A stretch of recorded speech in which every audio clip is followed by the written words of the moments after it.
दुश्मन का दुश्मन दोस्त होता है। इसी रणनीति के आधार पर चीन ने कई तरह का नुकसान झेलकर भी पाकिस्तान को अपने साथ बनाए रखा है। बरसों से दोनों साथ मिलकर हमारे खिलाफ साजिशें रच रहे हैं, लेकिन अब भारत ने भी शातिर चीन को उसी के जुबान में जवाब देने का फैसला किया है और नतीजा ये है कि चीन के होश उड़ गए हैं। नमस्कार, उदय इंडिया में स्वागत है आपका। मैं हूं अंशुमान आनंद। भारत समेत सभी पड़ोसियों का चीन ने जीना मुहाल कर रखा है। सभी के साथ उसका सीमा विवाद चल रहा है। इसमें फिलीपींस है, वियतनाम है, इंडोनेशिया है, जापान है, बहुत सारे देश हैं। चीन की इसी दादागिरी का अंत करने के लिए भारत ने उसके पड़ोसी देशों को साधना शुरू कर दिया है, जिसकी शुरुआत हुई है फिलीपींस से। भारत ने 2 महीने पहले यानी अप्रैल 2024 को फिलीपींस को सुपरसोनिक क्रूज मिसाइल की पहली खेप सौंप दी है, जिसके लिए दोनों देशों के बीच $37 करोड़ का समझौता हुआ था।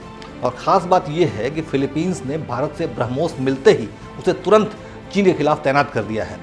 चीन की आक्रामकता का जवाब देने के लिए फिलीपींस ने दक्षिण चीन सागर यानी साउथ चाइना सी के सामने एक नौसैनिक अड्डे पर ब्रह्मोस एंटीशिप मिसाइल बेस तैयार कर लिया है।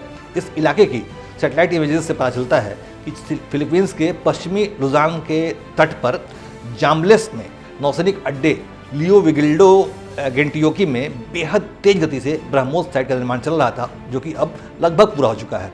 यहाँ से फिलीपींस साउथ चाइना सी के विवादित नेक पॉइंट स्कारबोरो शोल के आगे तक निशाना लगा सकता है। सैटेलाइट तस्वीरों से पता चलता है कि फिलीपींस मर्चेंट मरीन अकादमी के दक्षिण में एक नए बेस का निर्माण पूरा हो गया है, जो पहले देश के सशस्त्र बलों द्वारा हमले और तटीय रक्षा प्रशिक्षण के लिए एक क्षेत्र के रूप में इस्तेमाल किया जा रहा था। और दरअसल चीनी नौसेना जो है वो लुजोन जलडमरू मध्य का उपयोग करती है, जो दक्षिण चीन सागर और फिलीपींस सागर के बीच मार्ग के लिए एक चोक पॉइंट यानी बेहद संकरा रास्ता है। फिलीपींस की नौसेना इसी पॉइंट पर चीन की नौसेना को घेरना चाहती है। यही वजह है कि फिलीपींस ब्रह्मोस एंटीशिप मिसाइलों को स्कारबोरो शोल से सिर्फ 250 किलोमीटर की दूरी पर तैनात करने जा रहा है। स्कारबोरो शोल को लेकर चीन और फिलीपींस के बीच पहले से ही विवाद चल रहा है। फिलीपींस को जो ब्रह्मोस मिसाइलें दी गई हैं उसकी रेंज 290 से 300 किलोमीटर तक है, जबकि स्कारबोरो शेल जो है वो सिर्फ 250 किलोमीटर की दूरी पर है। यानी कि जो ब्रह्मोस मिसाइलें फिलीपींस के पास मौजूद हैं अभी भारत की दी हुई, वो स्कारबोरो शोल के रास्ते की नाकाबंदी करने के लिए पूरी तरह से सक्षम है। और चीन की नौसेना के पास फिलहाल इसी कोई काट मौजूद नहीं है। और भविष्य में चीन के लिए बड़ा खतरा साबित हो सकता है, क्योंकि किसी तरह की युद्ध की परिस्थिति में चीन की नौसेना इसी पॉइंट पर फंस कर रह जा सकती है। फिलीपींस ने 2022 में भारत से ब्रह्मोस सुपरसोनिक क्रूज मिसाइलों को लेकर महत्वपूर्ण डील की थी, जिसकी डिलीवरी इसी साल अप्रैल में हुई है। चीन के साथ क्षेत्रीय विवाद के बीच फिलीपींस की सेना के आधुनिकीकरण के लिए की गई इस डील में ब्रह्मोस मिसाइल की 3 बैटरियों और Philippines marine corps coastal defence regiment को सिस्टम के लिए तकनीकी सहायता प्रदान करने का प्रावधान है।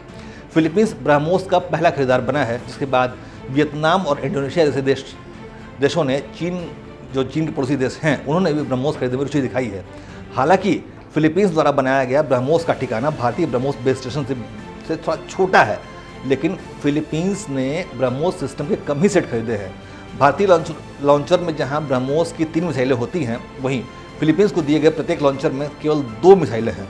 लेकिन ये जो सिस्टम अभी दिया गया है वो चीन की नौसेना को भारी नुकसान पहुँचाने में बहुत पर्याप्त रूप से सक्षम है। फिलीपींस का ये कदम बताता है कि उसने अब बीजिंग से सीधे टकराव का मन बना लिया है। चीन बरसों से भारत के पड़ोसी देशों को भड़काने का काम कर रहा है, जैसे कि नेपाल हुआ, श्रीलंका हुआ, पाकिस्तान हुआ, म्यांमार हुआ, कई बार तो बांग्लादेश को भड़काने की कोशिश की गई है चीन के द्वारा। लेकिन अब चीन ने भारत के पड़ोसी देशों को चीन के खिलाफ खड़ा करना शुरू कर दिया है। यानी मियाँ की जूती और मियाँ का ही सर।